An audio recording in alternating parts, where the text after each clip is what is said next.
Welcome back to the Gentleman's Gazette and our series, Is It Worth It? Today we discuss whether the Harrington jacket G9 from Baracuta is worth your money or not.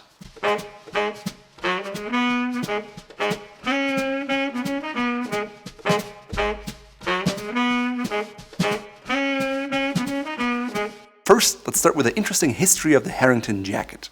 Basically, the origins are unclear because on the one hand, you have John and Isaac Miller, who founded the company Baracuta and claimed to have invented the Harrington jacket in 1937. The other English company, Grenfell, claims that they invented the Harrington jacket as early as 1931. Unfortunately, the records aren't clear, so we'll never be able to prove who invented what. That being said, Baracuta has been more associated with the Harrington jacket, and their model number is the G9. Baracuta made their name with rainwear, and John and Isaac Miller were avid golfers, and that helped inspire the design and the qualities of the jacket because it's often used on the golf course. Baracuta offers different jackets such as the G4 or the G10.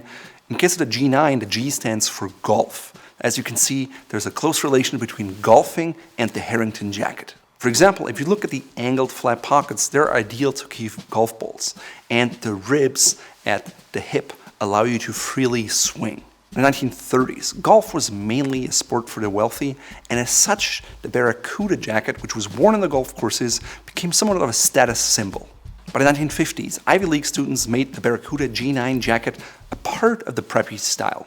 If you want to learn more about prep style, how it came to be, and the differences to, for example, trad style or Ivy style, please check out those videos here. In the 1950s and 60s, some of Hollywood's icons wore the Baracuta G9 and some of the most memorable films of the decade. For example, in 1955, James Dean wore it in Rebel Without a Cause. In 1958, Elvis Presley wore it in King Creole. And last but not least, in 1968, Steve McQueen wore the Baracuta G9 in the Thomas Crown Affair. He was also known as the King of Cool, and he even wore it on the cover of Live magazine. Because of that, the Baracuta became synonymous with cool, successful people. Now, Steve McQueen didn't just wear the Baracuta G9 on the set, but just like Frank Sinatra or Gregory Peck, he also wore it personally in his spare time. That really helped cement the status of a cool jacket for the Baracuta G9. So how did it get the name Harrington jacket? Actually, that wasn't until 1964. It was a popular TV series by the name of Peyton Place, and the actor Ryan O'Neal starred as Rodney Harrington, and because of that, it got the name Harrington jacket. Now, there was a popular menswear retailer by the name of John Simmons, and he really marketed that name Harrington jacket too. After the G9's initial popularity in the 50s and the 60s, the interest vanished a bit, but it usually came back into popularity at least once a decade. Despite all that, the Baracuta G9 Harrington jacket remains one of the most timeless and stylish, iconic jackets that you can have in a casual world. So, other than famous people wearing it, what exactly makes it so special? It simply is a waist-long jacket that is quite fitted and has a pleasing silhouette. It comes in many different materials, but the classic is a cotton poly blend, which is 50% cotton, 50% polyester. It's meant to be water resistant and weather resistant, and therefore it's not as soft to the touch as the inside, which is 80% cotton and 20% polyester.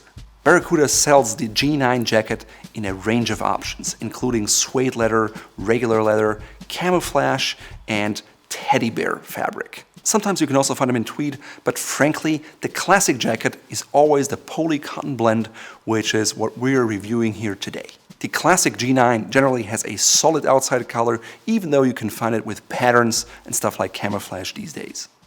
On the inside, you usually find a plaid or a tartan out of green, red, blue, and white, which is also known as the Fraser tartan. It feels quite soft, breathable, and comfortable, just like the cotton ribs on the end of the sleeves and the waist. When you walk, you can hear your arms rubbing a bit on your shell, but it's by no means as loud as the Canada Goose jacket, which we reviewed here. Please check the video out if you want to learn more about it. The classic G9 version features angled side pockets with a flap and a button closure.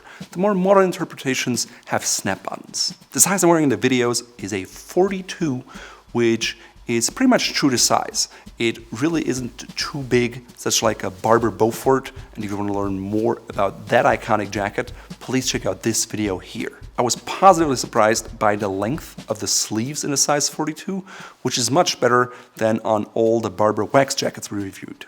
Just like the iconic Burberry trench coat or the Barber wax jackets, the Baracuta G9 features a raglan sleeve because it is better to let the water roll off.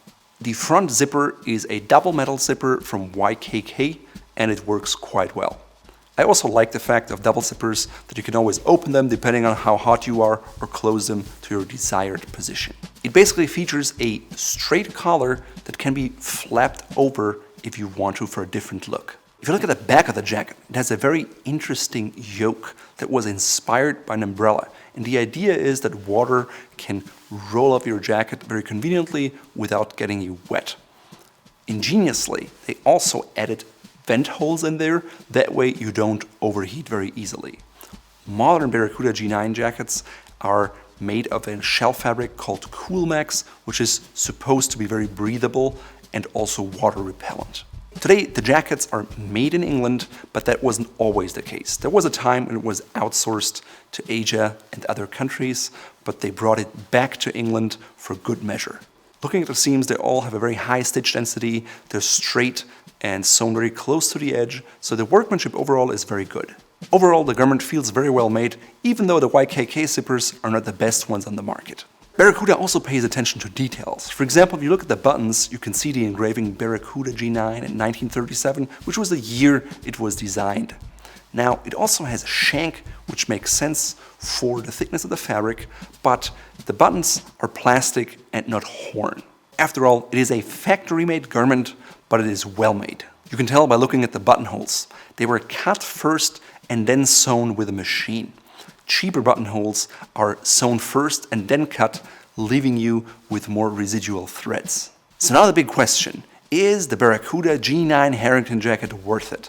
Well, it retails for $390 in the US, 349 euros in Europe, and I think 295 British pounds. As I said before, I would stick with a classic cotton poly blend one, simply because that's the iconic jacket and it's the least expensive one. While $390 are not a bargain for a casual jacket that you will mostly wear during spring or fall season, I still think there is a place for it in your wardrobe. First of all, it comes in a really large range of colors, but it also has a very pleasing, slim, modern cut, even though it was designed in 1937. Frankly, before I bought one, I didn't anticipate liking it as much as I do now. Of course, the fact that James Dean and Steve McQueen wore it is certainly not detracting from it. At the same time, I'm more focused on the materials themselves, and I'm really pleased with the length of the sleeves, which is often something I find challenging because I have above average long arms. Personally, I'm also a big fan of the 1930s, and having items that are originally from the time period, or at least inspired by it, are always a plus in my book. On top of that, it's a very functional jacket. I can wear it when it's raining outside, I need to pick up some groceries, or drop off my daughter somewhere. Of course, you can also use it playing golf, or you could even wear it shooting, although I think a waxed cotton jacket, such as the Barber jacket, is probably better suited for that. If you consider the price per wear, and you just wear it 10 times during the spring and 10 times during the fall for just 10 years, that breaks down to $1.95 per wear, which I think is totally worth it. If $390 is still too much for you as an initial investment, keep your eyes open, because with a bit of luck, you can find them oftentimes reduced up to 50% or more, at which point they're a no-brainer and you should just go for them. Honestly, you won't find deals that good on the Baracuta website because they have a huge selection of everything, but sometimes smaller retailers, they may discontinue the line or they just have a small range of sizes left, and then it's really the time for you to buy. Of course, you can also get the jackets used on places such as eBay, but really understand what you're buying and who you're buying from, and make sure you can return the jacket, because there are lots of fakes on eBay, especially the ones sold from Eastern Europe, so buyer beware.